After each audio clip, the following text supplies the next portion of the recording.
This guy is nuts. Is he really making daily recordings of his possible divorce and releasing it as a podcast? They both cheated on each other? She's making 6 figures and still doesn't contribute to any joint endeavors financially? Why is she still with him? Why is he still with her? I can't wait for the next episode. This helps me be a better wife. So this is how men think. I hate my husband less now. I understand my wife more now. These are some of the listener comments to the Divorce Diaries podcast. All over the map, I know. These anonymous accounts of events should resonate with anyone that has been married, is married, or is preparing for marriage, and helps couples avoid pitfalls as they might prepare for marriage. Entire seasons are released on Patreon weeks before anywhere else. At Divorce Diaries Podcast Patreon page. Link in description. Now for today's episode. This is another episode of the rebooted Divorce Diaries podcast, where I try my best to go into way more of an introspective look at myself and the heavy lift that I actually am, because it helps frame perspective with, I contrast what I'm doing now and how I'm recording this podcast now with the slew of the Divorce Diaries 1.0 podcast that just ended up being just me fucking ranting and screaming into a microphone, both emotionally and literally screaming into a fucking microphone, just how pissed off I was at the world and the raw deal that I'd gotten, not taking any accountability for the shit that I've had to do with the situations and in my current situation. So here's what's going on, and here's the newest thing that I just found out about myself. My reactions are just poor. Now, granted, my reactions would be absolutely perfect if my perspective was also perfect. But my reactions are abysmal because my perspective is abysmal. Let me tell you about what happened this morning. So this morning, I'm walking my dog around an elementary school that's near my house that I'm selling, that I normally walk my dog around there plenty of times during the day. And this time, with COVID and everything, students are getting back in school, and I was on a different schedule because I just got off this fucking juice cleanse shit, and I'm still not back in the gym lifting, so my time was very short, and I did a really short workout at home. So around about 8 o'clock, I'm walking the dog, and that's when the kids have started to come back, and this is one of their days that they're back at school. So the bus loop in front of the school is filling up with cars and buses dropping kids off. And I'm walking with the dog around the bus loop, and I start to cut across away from the cars, but I'm on the school property, and I'm just going to go around the back of the school and continue my walk with the dog. So as I'm doing this, I got my AirPods in, and one of the teachers comes over. One of the teachers that I'm familiar with, she came over, and she's like, "Sir, you can't be on school property with the dog." And I'm like, but I'm walking away from everyone. I'm not going to come in contact with anyone. But my perspective was that I was attacked by someone. My perspective was, get off my back. My perspective was, leave me the fuck alone, right? Then I'm like, I'm not bothering anybody, whatever. Like, I'm basically doing a reverse. They're saying, get off my lawn. And I'm doing a reverse. You get off my fucking lawn. Or I'm not on your lawn, or I can walk. This isn't your lawn. This bottom, this whatever. This lawn. This ain't your lawn. So I'm immediately defensive. My perspective is to defend myself, and my perspective is I'm being attacked by someone. Now, I had my AirPods in, so I kind of feigned like I couldn't hear the person. I could hear him. And then when someone else visualized what was happening, and I just kind of turned my back, because I have on my sunglasses too, and they're pretty dark. So I just keep myself kind of hidden away like that. And I look and I say, you know what? I'm sorry. I listen to maybe what sounds like 4 other ladies just shrieking fucking hens, right? And that shit is nails on a chalkboard for me. It is. And they're like, sir, sir, and they're yelling, and I'm like, oh shit. But my perspective was already that I needed to defend myself and I needed to be defensive about something. So I stayed in full defensive mode, but I didn't come back at them. I just sort of acted like I didn't hear them. And I kept walking as far away as I could from the bus loop, and I was just going to cut out the little back entrance of the school and walk the long way back around to my house, which is what I did. I wasn't going to keep going around the loop and be super defiant and super insubordinate. I was just going to, I'm not going to let these fucking women fucking yell at me. And that was my perspective. These women are yelling at me. They're trying to accost me. And I'm only saying women because they were. It wasn't any guys out there. A guy, I don't know, who knows, may have come up to me and said, like, hey, sir, I just want to let you know, like, it's kind of a liability thing. You can't really be walking around here with the dog. Like, if it bites a kid, it's like it's on us, and it's a big thing. So while, during school hours, you can't really be on the property with the dog. That's what I would have liked, but I'm not in control of that shit. And where the fuck, honestly, do I get off trying to control how these teachers might be trying to protect their precious cargo, that is the children at the fucking school? Where do I get off?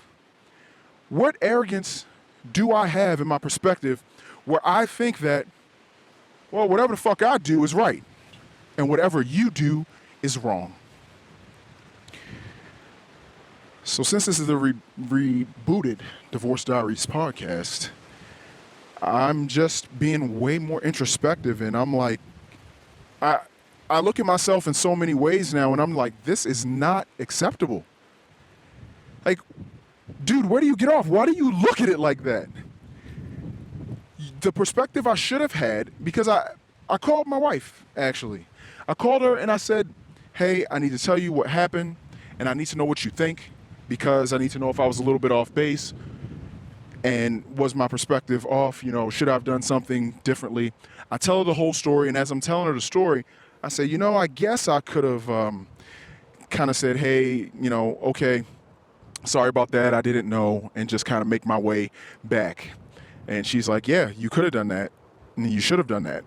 And then she kind of went in, she talked for a while, and she told me about, like, you do this, and, your perspective on that. I can't, the fact that you looked at it in the way like they're attacking you and you got defensive when it wasn't even really about you, because you said the teacher that kind of came up to you, she kind of waved, and then she realized that she recognized your face, so she kind of said, oh, hi, I just want to let you know, and you just kind of kept walking, and you just, my goodness, like, I can't believe you looked at it like that. And I'm just, because of my paradigm shift in perspective, I'm looking at things totally differently now, and I'm like, I no longer look at myself as like, oh yeah, you're a good listener.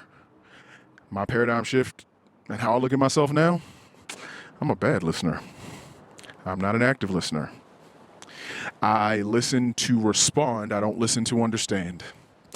So, and boy, oh boy, fuck. I mean, I'm getting better. Like, I will say, like, probably 6 months to a year from now, I'm probably not going to make any mistakes. I probably won't. Because 3 minutes after that non-exchange happened at the school, I was questioning internally.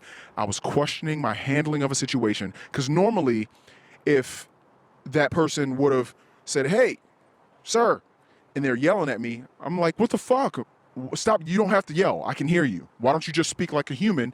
And I would have come back at them in an angry, sort of arrogant, like, what the fuck, where do you get off sort of way. That's how I would have responded to these teachers that are maybe just trying to do something that they feel is right and safe for the kids, which I would have been 100% wrong. And they would have been right to walk away thinking, like, man, what a dick. Jeez, that guy, he's such an asshole. Like, we're just trying to tell him, we're just trying to get him to understand that we're just trying to. And I'm just like, I don't give a fuck what you're trying to do. You don't fucking do that shit with me, or I'm so fucking angry. What the fuck, bro? Like, why are you so angry? Well, that anger definitely leads into my fucked up perspective on things. And it just twists everything in my brain. So if I were being attacked, and if these women were trying to tell me what to do because they were trying to exert exert some sort of force and authority over my life, if they were doing that, then, oh, well, I'm fucked. And I'm sorry, not I'm fucked, but I'm doing a fucking good job at responding like an asshole. I'm meeting asshole controlling energy where it doesn't need to be with aggressive asshole energy to stop that aggressive asshole energy. That's what I'm doing. But that didn't happen. That didn't happen at all. They were trying to do something that they thought was right, and I, for their trouble, I fucking ignored them and walked away. And that's the wrong perspective to have. And because this is my Divorce Diaries entry, I'm just thinking about this and I'm like, Jesus. You do that to your kids. You've done that to your wife. You've done that to your siblings. You've done that probably with your parents. And I'm living out a script. I'm living out a script of my life that I've been taught. Like, these things are exactly what I've seen my parents do to varying degrees. I've seen my father do this. Everything is just it's an aggressive rebuttal. It's no one is calm. No one's measured. No one's leveled. And I'm telling you, like, I'm black. And I mean, a lot of people are like this, but I will say that in my community, in the black community, we're a little bit more angry. And we're just a little, I don't know, do I have anything to prove that? I don't fucking know. I mean, the amount of violent crime with black people compared to other races, and we're only 12% of the population. I don't fucking know. We dwarf in violent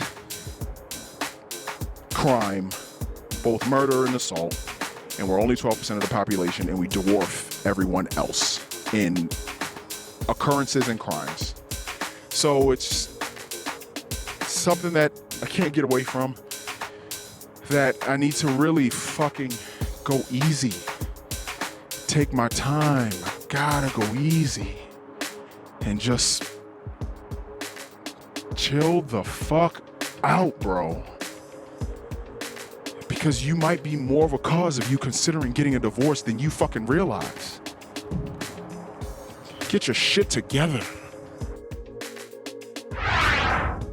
Wow, that was the Divorce Diaries podcast. The daily saga will continue tomorrow. The full season's episodes are on Patreon now. Subscribe for early access. Click the Patreon link in the description. Hopefully these entries help our anonymous recorder as a form of his own personal therapy. That's his hope and his intention. Will these recordings of life's curveballs lead this family to the best resolution in the end? We'll keep listening. New episodes are released daily on all podcast players, but all episodes are available on Patreon at Divorce Diaries Podcast Patreon page. Until next time.